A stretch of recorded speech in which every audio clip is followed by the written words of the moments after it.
Carl Jung describes the human soul as two parts, each possessing aspects of the mental and emotional psyche.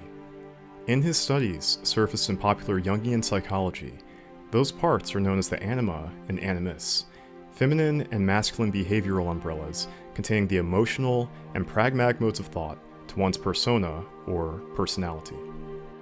My world, also named Animus, in many ways is modeled from that, along with conflicts of the human condition. Its history can be seen as an allegory to our inner and outer universe, the experiences we rise to or shrink away from within. These are shown in epic fables of heroism, along with great battles full of uncertainty and danger. But what specific moments shape the fabric of my universe's magical setting? And how do these play a part in humanity's uncertain future within my world? Welcome back to Animus, and in today's episode, that's exactly what we'll explore. I'm taking us to a time long before the world's high-technica cities in the clouds, its mechs and magia machina constructs of mages and men. A time before the guides to magic arts and spells were distributed to tribes and nations globally, but instead were just being discovered by castes and novo alike. Today we're exploring what can simply be described as the beginning of everything, and with it, the origin of light and void magic, humanity, and its first calamity, the Shade Spawn.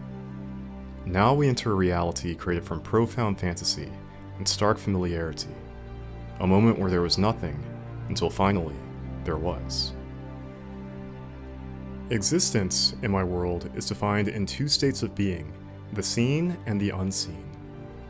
Things that are seen are forms of matter that can be interacted with on the mortal plane, known as the realm of the seen. Things that are unseen are not capable of being interacted with on the mortal plane, but do exist in a state separate from mortal grasp. In other words, the realm of the seen can be thought of the realm of what's material, or the realm that has physical form, whereas the realm of the unseen is far more elusive, spiritual, and metaphysical. It's believed that the realm of the seen first came into being when light and darkness was introduced as primordial deities, Mithra and Umbra. Both sentient and wise entities, Mithra's properties were those of creativity, peace, unity, and virtue. Countering these were properties of destruction, destabilization, the esoteric, and chaos belonging to Umbra. While not inherently good or evil properties, light and void magic harness the potential for each. Together, these properties would collide, later creating my world's concept known as Shad, the constant struggle between one's inner light and darkness one must face and overcome to become greater. It's unknown what brought the primordial existence of the deities into being, but it's believed that a higher, true power exists outside the realm of the seen that may be responsible, a power that transcends mortal definitions and one that's the creator of everything. The concept of that latter unknown within my universe can be speculated on further in famous works of religion and philosophy. One of such is referenced here in Plato's Realm of Forms.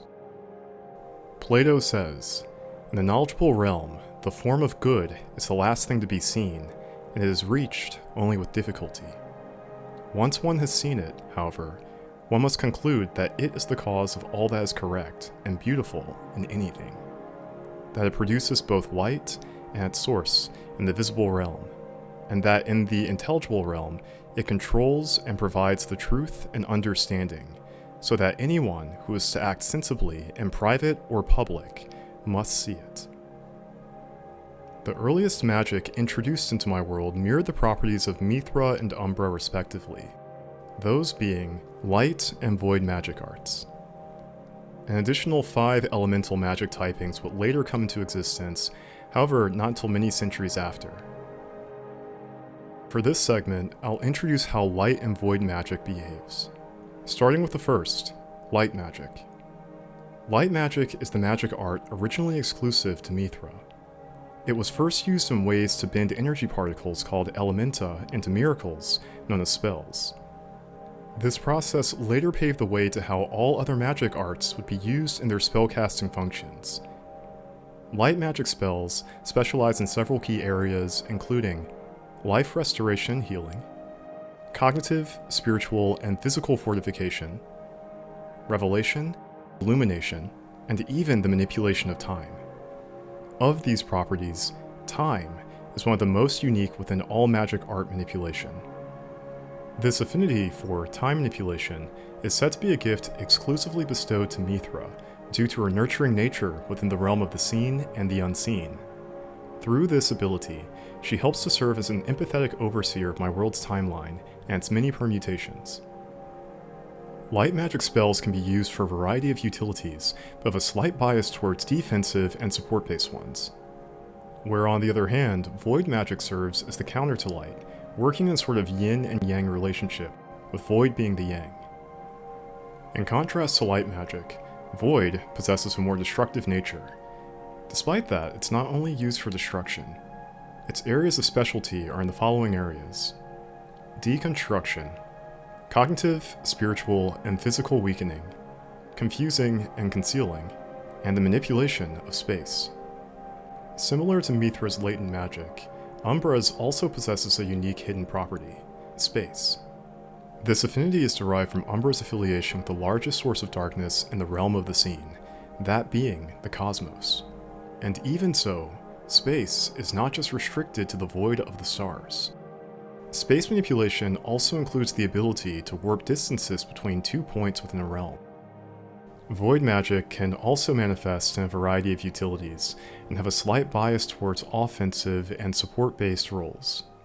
Between void and light magic, many of their earliest spells have been long forgotten, but even if they were rediscovered, they would be unusable by mortal wielders, as invoking such magic would rip one's body apart. To this day, however, with their numbers combined, light and void magic comprise a modest pool of spells within a greater elemental magic arts umbrella. In a moment, we'll travel forward in time, where nature, demigods, and the origins of man arise. There you'll witness events that form the setting of Animus, all prior to the existence of something else, something other that changes the fate of the world prior to the events of my book. Kinnick's Volume 1 is my book that I'm developing that jumpstarts a modern fantasy epic within my world of Animus.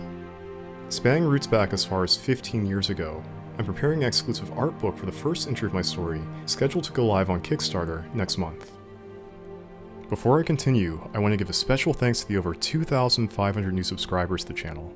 Your support means everything to me, and hearing your reactions to Kinnick's and its extended universe has helped my channel reach YouTube monetization. So for that, I want to say thank you again. If you're new to my content and like what you see, you're invited to join the channel and follow the journey. As a special reward, today I'm announcing brand new channel features for those of you interested in my world building. Now you can join as an exclusive member to unlock chat rooms to talk with me directly, hidden content, and more, all in the next few days. And now, back to our episode. Rumors on how Animus came into existence vary from one account to another. Common theories say that Mithra and Umbra both formed it together, while others say it came to existence when they did.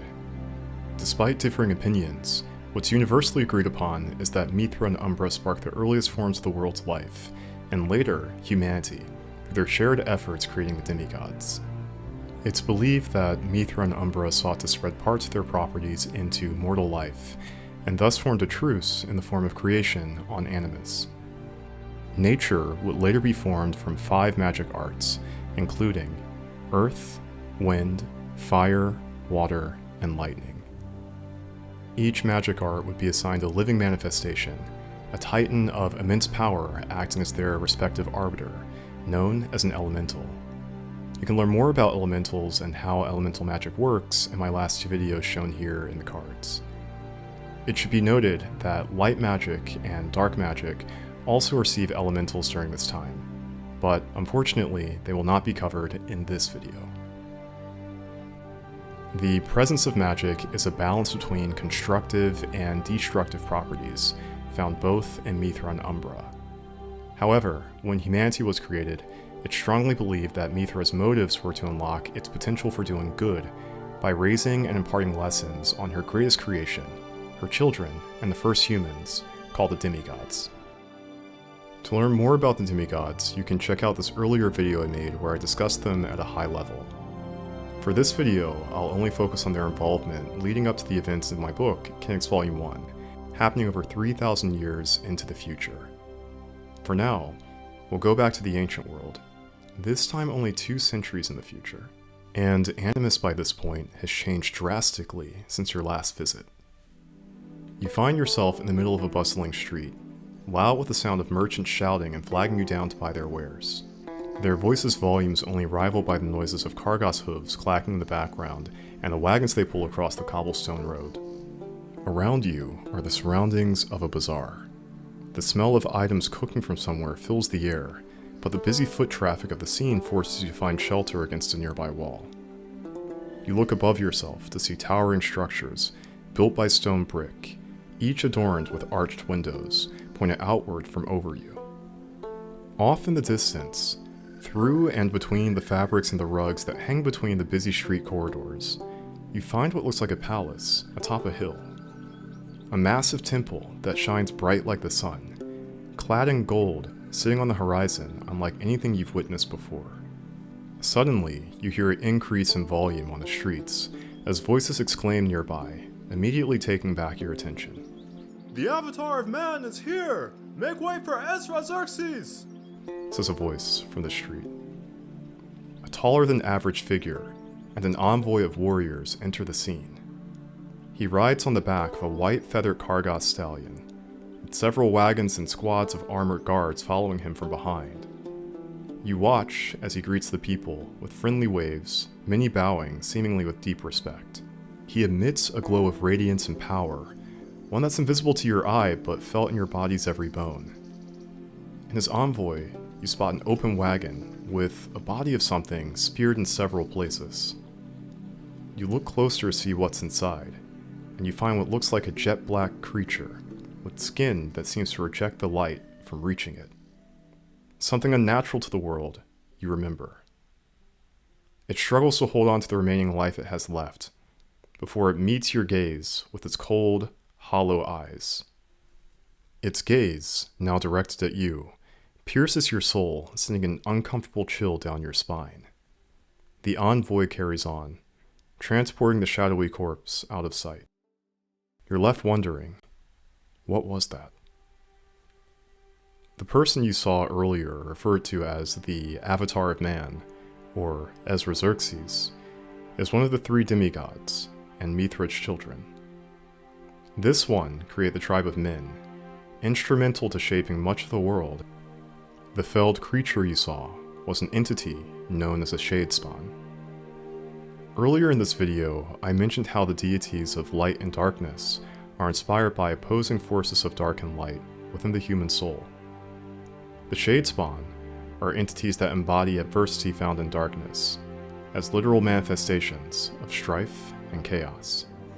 These creatures were known to leverage darkness to their advantage, concealing their numbers in both the realms of the seen and the unseen, until an opportune time presented itself at the advent of human society. They serve Umbra as vessels to spread his properties throughout the world, much like how the demigods were meant to for the deity of light. After the first human villages fell to attacks from these creatures of darkness, Mithra and the demigods declared Umbra's actions as an act of war. The events to follow would become known as the First Darkness, plunging humankind into an existential war against this new threat of the Shade Spawn, and the demigods and Mithra against the threat of Umbra. Shade Spawn, in this moment of history, act as the other side of the coin to humanity. In many ways, they are the shadows cast by its light given form. Their presence provides a deeper spiritual subtext when viewed in the following hierarchy. Humanity was introduced into the world, and soon after, the Shade Spawn. Humanity has the potential to do good or bad, just as the world has the potential for realizing light and darkness. When humanity does bad, Shade Spawn manifests from that darkness, serving as pawns to Umbra's motives for creating disarray. Shade Spawn can then be seen as vessels of disarray, as disarray is a natural result of darkness, a potential byproduct of human free will without the guidance of good.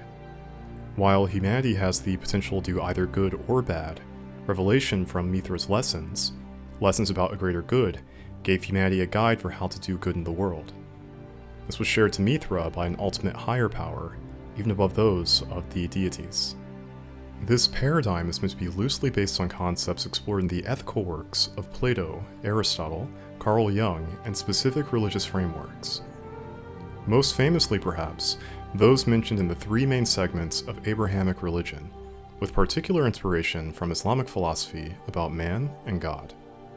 The shade spawn can be viewed as vessels embodying the potential darkness of the soul, but realized. This notion is taken one step further by giving it autonomous physical form. Unlike more common creatures of the world, these creatures can exist between the realm of the seen or the unseen. Mostly unintelligent and instinctual by behavior, shade spawn typically are incapable of higher thought processes. However, there are rare exceptions that suggest otherwise. This is an excerpt from an ancient text translated into Lisan Moenna, or Common Speak, the universal language of the world. It's a report from an old guard around the time of the First Darkness. We followed the royal vizier into the king's chamber. There, we approached the king's throne to find him in a more disheveled state than usual. Chalices of his finest wines littered the ground, and it's my belief that his incessant hunger for regional conquest clearly had taken its toll on him. There, he then rambled with words that made no sense, seemingly bothered by our presence.